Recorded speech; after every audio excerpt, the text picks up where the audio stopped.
खबर है राजधानी दिल्ली से, जो कि आरएसएस और वीएचपी को तगड़ा झटका दिया है, क्योंकि इस खबर से दोनों ही संघ को एक बहुत बड़ा झटका लगा है।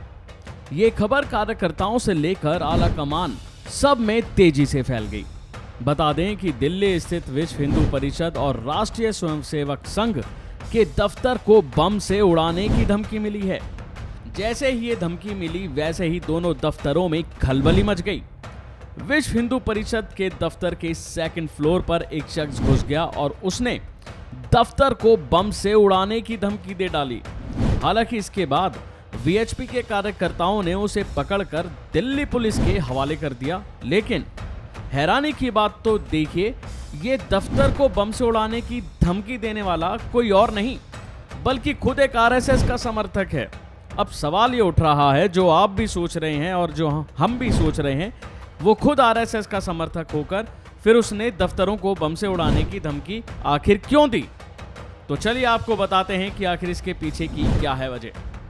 खबरों के अनुसार इस घटना की जानकारी वीएचपी ने अपने ट्विटर अकाउंट से भी दी है, जिसमें कहा गया है कि झंडेवालान मंदिर के पास स्थित विश्व हिंदू परिषद के दफ्तर में एक शख्स घुस गया और उसने वीएचपी और आरएसएस के दफ्तरों को बम से उड़ाने की धमकी दी, जिसके बाद ऑफिस में हड़कंप मच गया और तुरंत इसकी जानकारी दिल्ली पुलिस को दी गई।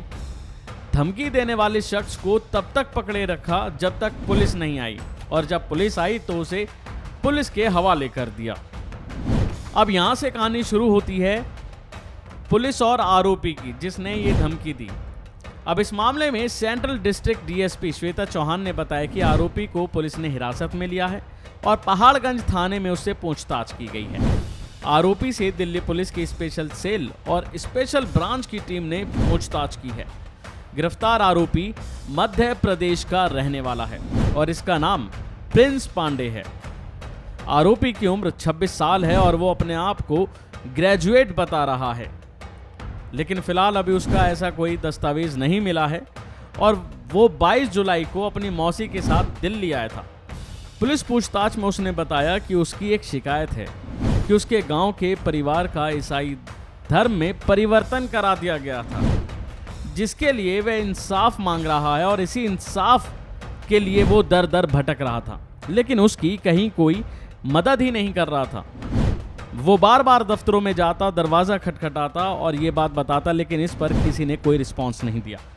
इसलिए उसने गुस्से में आकर वीएचपी और आरएसएस के दफ्तर को बम से उड़ाने की धमकी दी। इतना ही नहीं, पुलिस पूछताछ में आरोपी ने आरएसएस का समर्थक होने का दावा भी किया है, लेकिन उसका कहना है कि आरएसएस के कुछ वरिष्ठ अधिकारी उसकी शिकायत पर ध्यान नहीं दे रहे, उसकी कोई मदद नहीं कर रहा। ऐसे में उसने अन्य पदाधिकारियों का ध्यान अपनी ओर खींचने के लिए ये प्लान बनाया और दफ्तर में घुसकर इसको किया भी। फिलहाल दिल्ली पुलिस ने आरोपी को हिरासत में ले लिया है और अभी भी इस मामले की जांच जारी है। अभी के लिए फिलहाल इतना ही। खबरों में बने रहने के लिए देखते रहिए वन इंडिया हिंदी।